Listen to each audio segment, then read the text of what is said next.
Hoy, hoy mga kababayan, mga future leaders, mga OFWs na nanonood habang nasa abroad, welcome back sa ating channel. Kapapasok lang ha, sobrang takot nila ngayon kay President Sara. At si Sharon Cuneta, kinain na niya yung mga sinabi niya noon. Kamusta kayo dyan? Ako nga, hindi mapakali sa excitement. Bakit? Kasi ngayong February 2026, fresh pa ang balita. VP Sara Duterte officially declared her run for president in 2028. Boom, no? At agad-agad, fourth impeachment complaint binato sa kanya sa Congress. Coincidence? I don't think so. This is Politics 101. Kapag may tumataas, may gustong bumaksak. Today, ilang mga minuto tayo ng intellectual, fact-based breakdown. Walang plastic, walang dilawang narrative. Critic natin ang congressman na ito push ang impeachment. At si Sharon Cuneta na biglang nag-zinger kay PBBM na mali your choice for picking Sara as VP. Pero ngayon mukhang kinakain na niya yung pride niya. Let's dive in. Una, let's talk facts. Noong 2025, may impeachment attempt laban kay VP Sara.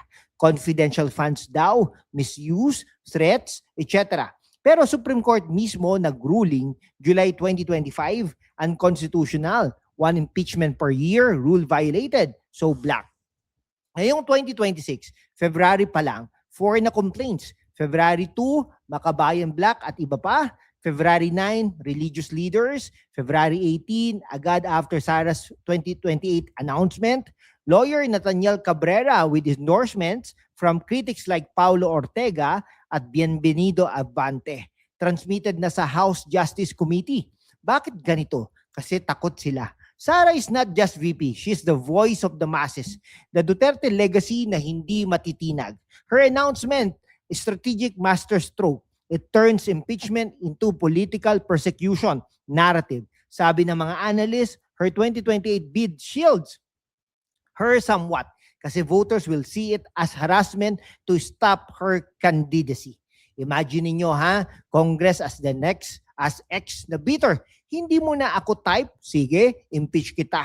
Pero Sara calm, collected, bring it on. She's not running scared. She's running the show. Ngayon sa mga congressman na ito, push ito. Shame on you. Impeachment is serious para sa grave offenses, betrayal of public trust. Pero ano ba talaga?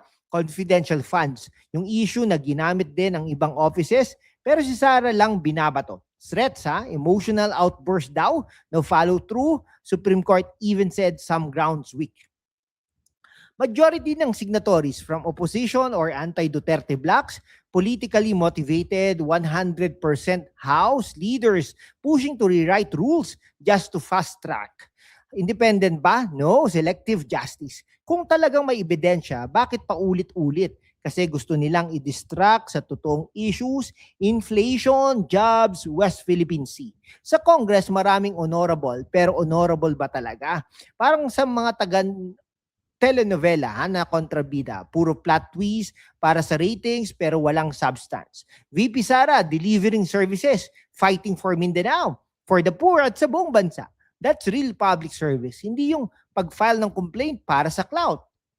Comment down below, sino sa tingin ninyo ang tunay na may betrayed public trust? The one filing endless impeachments or the one standing firm? Drop Drop Sara pa rin if you are with her, mga kaibigan. Mga kababayan, sa mundo kung saan ang kasinungalingan ay nangingibabaw, ang katotohanan ang unang sinisikil. Pero kasama kayo, magpapatuloy tayo sa laban, no? Laging handa para sa bayan. Wala tayong takot, walang kinikilingan. Sumali na sa aking YouTube channel membership sa #WalkWithLan at tulungan natin ang channel na maabot ang 100,000 subscribers. Ang inyong suporta ang susi sa kalayaan natin para ipagpatuloy ang pagbabalita ng katotohanan. Salamat at kita-kits sa laban. Ngayon, ang star ng show, Sharon Cuneta. Noong February 2026, sa event kasama ni PBBM, si PBBM at First Lady, sinabi niya, mali your choice, no? Teasing Marcos for choosing Sara as Vice President instead of Kiko Pangilinan, viral, Pinklawan cheers, DDS boost. Alam niyo, Kung ang pinili ni BBM si Kiko Pangilinan, para silang talo. Yung po ang katotohanan doon. Pero ngayon, with Sara's rising power, impeachment drama, 2028 bid, biglang viral clips na overwhelmed si Sharon sa online backlash from Duterte supporters. Some say karma, others defend her. Pero ang point, kinain niya yung sinabi. Walang follow-up, walang apology, pero mukhang natatakot na rin sa rising tide. Celebrities like Sharon should stick to entertainment. Politics, leave it to leaders like Sara na may track record. Mayor, congressman, DILG, VP. Hindi yung one-liner para sa applause. Sharon, megastar ka nga. Pero si Sara, mega leader. From mali your choice to maybe right choice after all. Time will tell. Pero ngayon, mukhang si Sara ang winning. Mga millennials, Gen Z, overseas Filipino workers, kayo ang future. Bakit si Sara? Kasi she's real, no nonsense, pro-poor, strong on drugs, and crime like her dad. Despite attacks, she stands tall.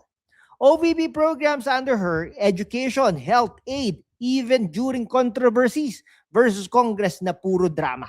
O para sa ating mga overseas Filipino workers, she fights for your rights abroad. Better jobs, protection, hindi yung mga politiko na puro salita.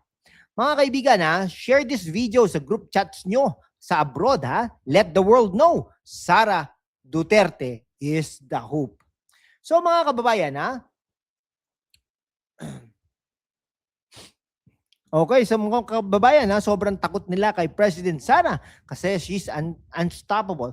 Impeachment, just noise. Sharon, regret mode, mga kaibigan. Mga kababayan, pause muna tayo sa history lesson kasi kapapasok lang talaga. Ngayong araw na ito, February 23, 2026, sobrang fresh. The House of Representatives plenary kanina lang inirefer na sa Committee on Justice ang 4 na impeachment complaints laban kay VP Sara. Formal na, initiated. Boom! Anong timing? February 18 pa lang.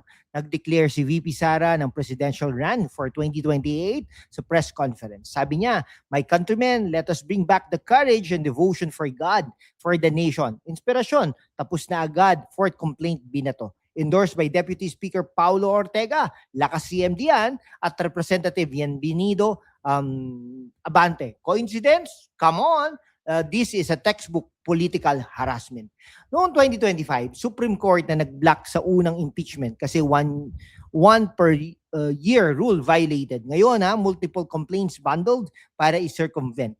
At ang supporters, makabayan black, religious leaders, pero may bas-bas daw from higher ups. Sabi pa ni Representative Toby Chanco, si Martin Romualdez mismo ang may kinalaman sa fourth one. Walang kawala si Romualdez kapag nanalo si VP Sara. Yan ang quote niya. Takot sila sa accountability pag si Sara ang presidente. Parang mga ex na hindi maka-move on. Hindi mo na ako type. Sige, impeach ulit kita. Pero si Sara, steady lang. Calm, focus on service, kahit budget ng OVP. Binawasan ng husto from 1.88 billion pesos to 733 million sa 2025. Nag-deliver pa rin. Okay, fact na achievements, libreng sakay, medical and burial assistance, disaster relief, education, learner kits, entrepreneurs. Kahit reduced budget, high impact yan. Yan ang tunay na public service. Hindi yung puro file ng complaint na wala namang substance. Yung bank records probe, SAL and issues, selective justice yan. Bakit hindi yung ibang officials? Kasi target lang si Sara. At si Sharon Cuneta, yung mali your choice, no? Niya for last February 12. Ngayon, with Sara's 2028 announcement at rising momentum, mukhang kinakain na talaga.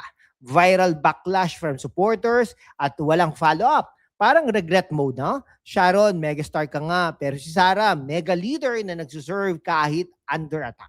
Mga kabataan, mga OFWs, eto ang tanong. Bakit ganito? Kasi takot sila sa 2028. Si VP Sara ang may Duterte legacy, strong sa Mindanao.